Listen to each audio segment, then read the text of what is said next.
Hi, this is Kevin from Rebuilders.net. Today I want to talk about trust. It is the silent killer of relationships. So a lot of times when I'm talking to people, they talk about different things that happened in their marriage that caused the divorce. Trust is always in there, always, in some version or another. But a lot of people don't either, one, recognize that really what they're talking about is trust, or two, they don't know how to describe it better than just simply, I don't trust him or her. And so what I want to do is talk about not only what are actually, there's 7 elements of trust, but talk about some of the things that happen and the ways that you can regain trust, ways that you can understand it better to actually do something about it. Because if it's one of the 2 main components in relationships, it'd be helpful to know. So let's talk about it. The first thing is, if you're watching this, please like, subscribe, and hit the bell to let us know that you like these videos and you want more. It's really helpful. It takes a lot of time to do these, and I want to make sure that what I'm giving you is valuable. So I'm going to talk again about trust, and I'm going to start with just what are the 7 elements of trust. Now this comes from Brené Brown. If you haven't seen her, she's amazing. And I'm going to put a link for her. She does a video about this, and she's going to talk about this. I'm going to use what she talks about and expand on it and talk about it specifically around things around relationships and divorce. So the first thing is that she has an acronym on trust called BRAVing. So there's 7 elements of trust. The first one is boundaries. So the idea of boundaries is this. Here's the definition that she uses. You are clear about your boundaries and you hold them. Also, you are clear about my boundaries and you respect them. That is the elements of boundaries. Now, I have a whole nother episode about boundaries, so look for that to understand more of talking about all the different kinds of boundaries and what they are and how to deal with them. But in this one, I just want to focus on that's an issue, right? If boundaries keep getting crossed, then that's not okay. Now, I see this all the time where people talk about some sort of boundary being crossed. I told him that if he goes out with his friends again and leaves me home alone, then we're done, for example. Simple thing like that, right? But there's something to saying, hey, or if you spend the money that I earned, that's not okay with me. And so sometimes it's a financial thing. There can be a lot of different things for boundaries, but a lot of people see this as, I can't trust this person. I don't feel safe with them in some way. That's the other way to say trust. All right, the next acronym, the next item on here in BRAVing is R, stands for reliability. In other words, do you say what you're going to do over and over again? It's simple. Are you repeatable? Are you someone that is consistent? Now, I've heard people mention that, can I rely on you? Rely is another way of saying trust, right? There's something of, can I rely on you? Do I feel safe with you? All right, the next one is accountability. This is the A in BRAVing. So, when someone is accountable, what that means is they make a mistake, they own it, they apologize, and they make amends. Those 4 things are what makes a person accountable to the other person. And the same thing for you to the other person. Are you accountable to someone else? We all make mistakes. We all know that happens. This is a big one, and we're going to come back to this in a little bit, but accountability is the thing that we see so often is the hardest thing for people to do. All right, the next one, V in BRAVing, is the vault. In other words, what I share with you, is it held in confidence?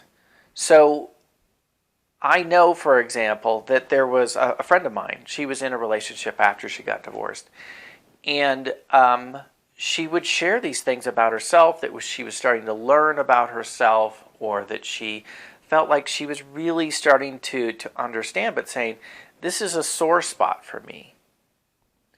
And every time they would get into an argument, he would attack her based off of exactly what she said.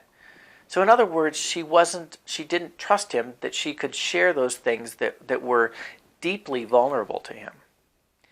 And finally, they ended the relationship because she felt like all I'm doing is weaponizing him for the next time they get into a fight. And they kept getting into fights. And they were together for like 2 years. And they kept trying. They kept working on this. But he couldn't help but not use that against her in their arguments.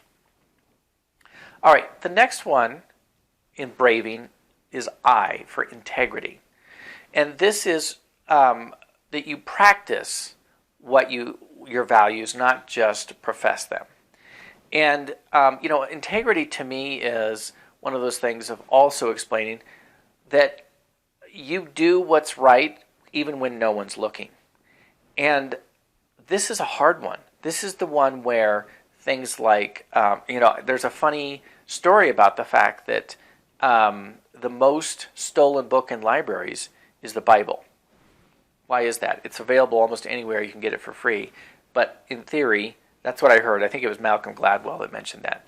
But it's crazy that, so many people get caught doing things like, say, political people, movie stars, whatever, that there's a lack of integrity, that we think that we're above something. So even people that we think are have integrity because of their position don't. And the same thing applies in relationships. People think, well, I can just get away with this. I can just do this because they're never going to suspect me. They trust me completely. And then things backfire. I've heard of people, like one woman talked about she and her husband were separated and they were trying to figure things out. And they had one of those sleep number beds, and she had the app tied to her bed. Well, there was one night where she noticed she could look up the statistics and see that there were actually 2 people in the bed, and one person adjusted her settings to do the to make it more comfortable for that person. And she knew it wasn't her husband because he slept on the other side of the bed. It was her side of the bed that got adjusted. So she started watching this, and every few nights, the bed, she would adjust it back, and the bed would go back to a different setting. She knew then that her husband was actually having an affair because of the sleep number bed. Those are the kinds of things for integrity. All right, the next one is Engraving Non-Judgment. That's the N. So I can ask for help and not be judged.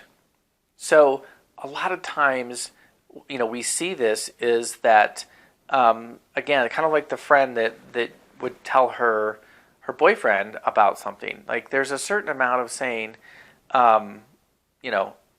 this is what I'm really struggling with. And it's very easy in a relationship that has a lot of resentment and things like that, is that this, what the Gottman Institute calls contempt.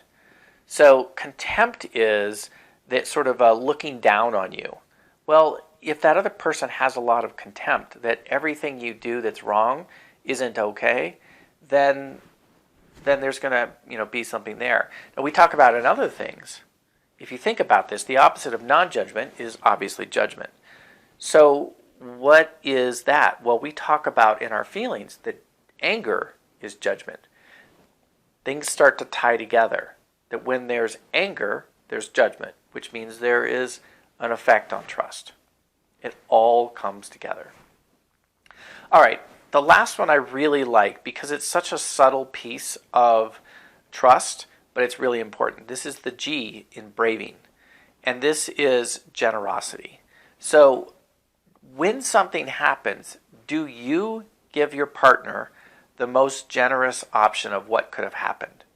And the same thing for you. This is acceptance, right? This is the opposite of judgment. That if you're accepting, if you're able to see that saying, okay, maybe I misunderstood, or maybe there's a misinterpretation. But if every time something happens, your partner assumes the worst, then there is something around being generous in the relationship. Now we're going to talk more about this one in another episode because I want to talk about some things related to different relationship styles and how generosity tends to fall into those. Okay, so that's it for the basic acronym about talking about trust. So when you think about these things, boundaries, reliability, accountability, vault, integrity, non-judgment, and generosity, when you talk about trust, now you can start to look at what are those things.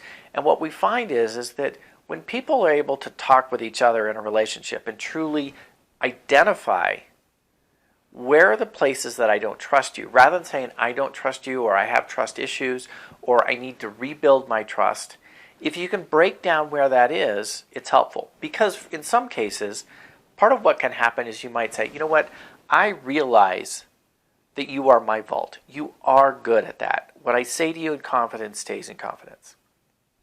On the other hand, I don't find that you're accountable. You're not owning your mistakes. You're not admitting to the fact that you've done something wrong and that you're willing to make amends for it. That happens all the time. Okay, so you might have trust in some areas and not trust in other areas.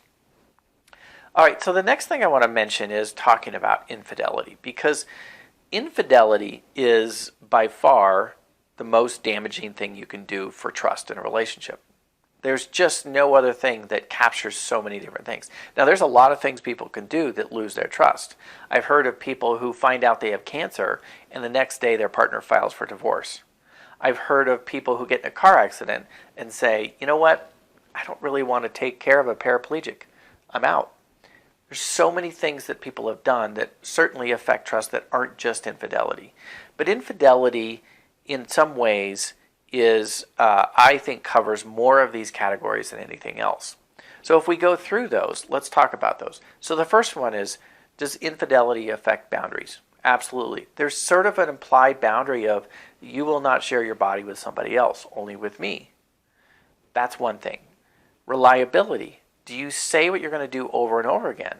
Well, if you said at your wedding that you are going to be faithful and you're not, well, there's a certain amount of reliability.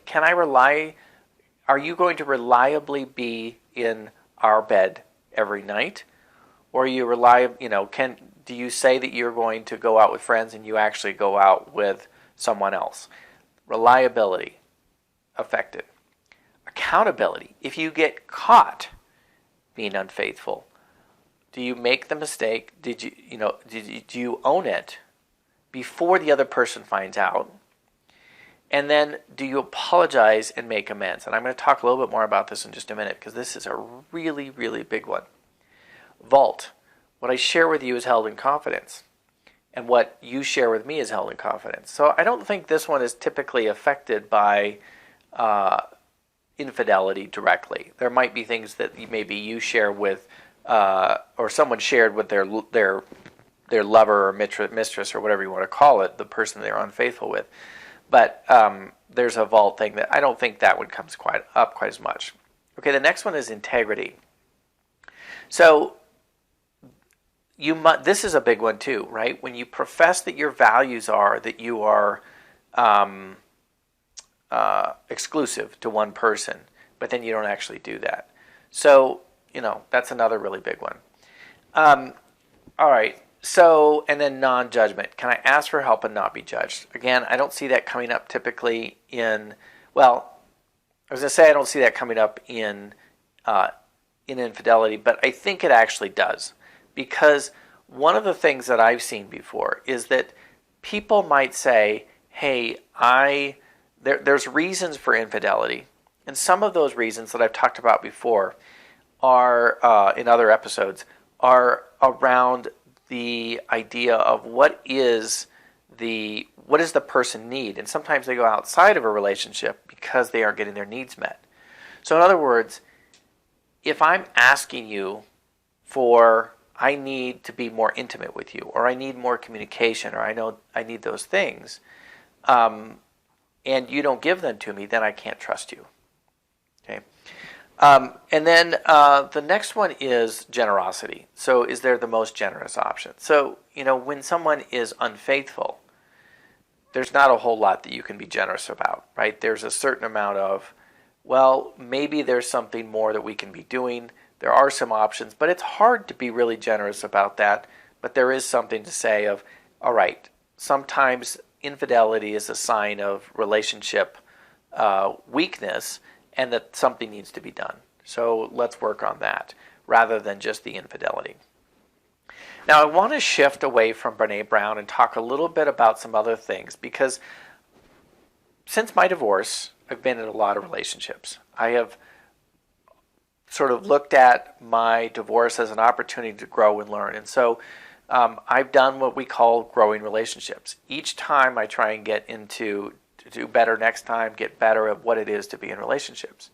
In one of my relationships, the person was unfaithful to me.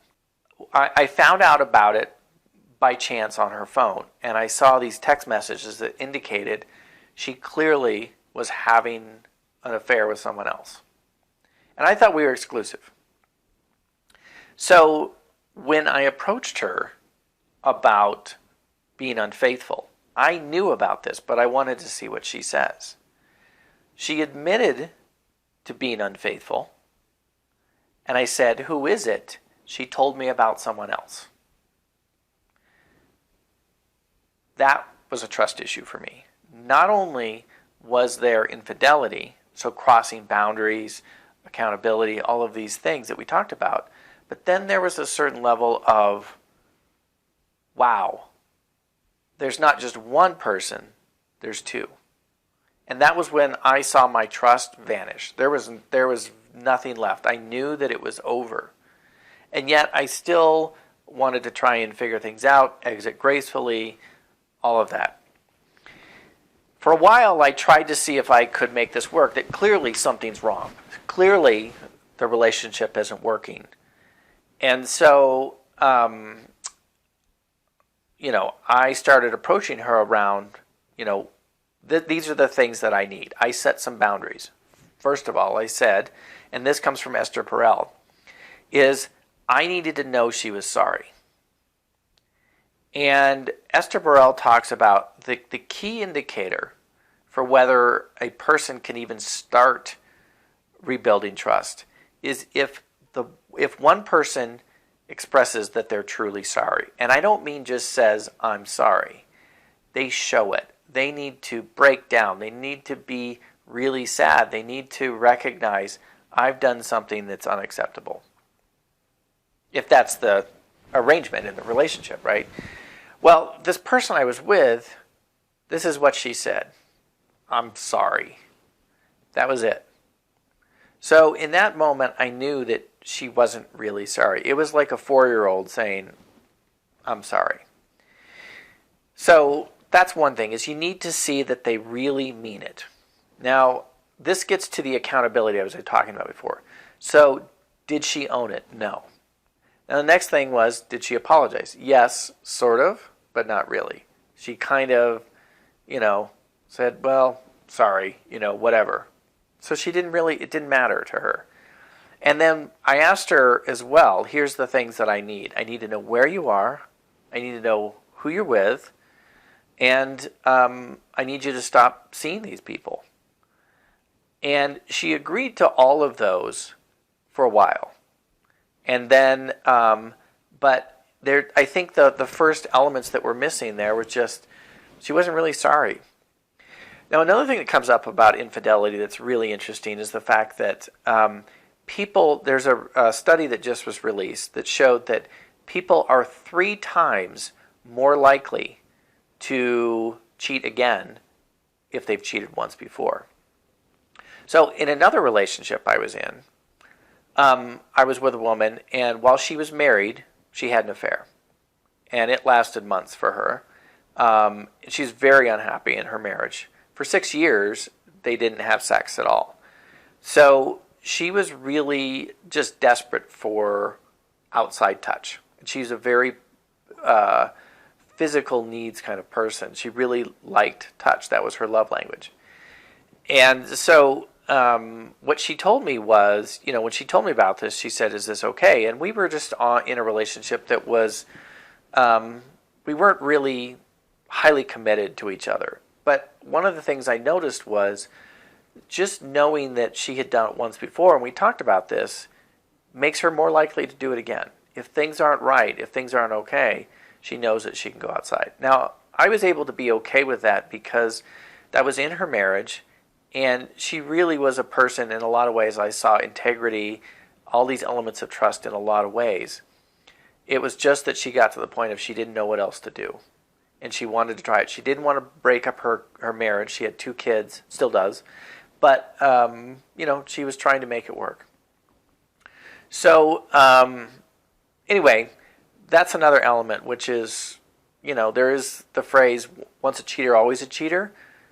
It is more likely, but this is where generosity comes in, is that you have to find can you be generous with that person, that if there's been infidelity, can you do again? And this applies to people out there who have been unfaithful as well, recognizing in yourself, is this something that I'm okay with or not, and being open about that.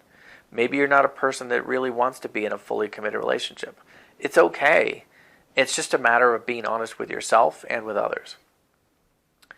So that's really all for now that I want to talk about trust. This is just, I think it's such a cool topic in a ways because, I notice in my relationships that I'm better able to pay attention now to what are my trust levels. And I would say that there's never trust is at high elements, but I can know that I can look at maybe something that happens and recognize and say, I'm not sure that my trust level for reliability is super high right now. He or she did something that says, I told you I'd be there at this time, or I told you I would call you, and they didn't. So my repeatability trust level goes down a little bit. Those are the kinds of things that happen, and it's super cool to be aware of that, because this is what makes relationships work or not work, is that if you can communicate, hey, this happened, you did this, and it affected my trust in terms of X, then, can we talk about that?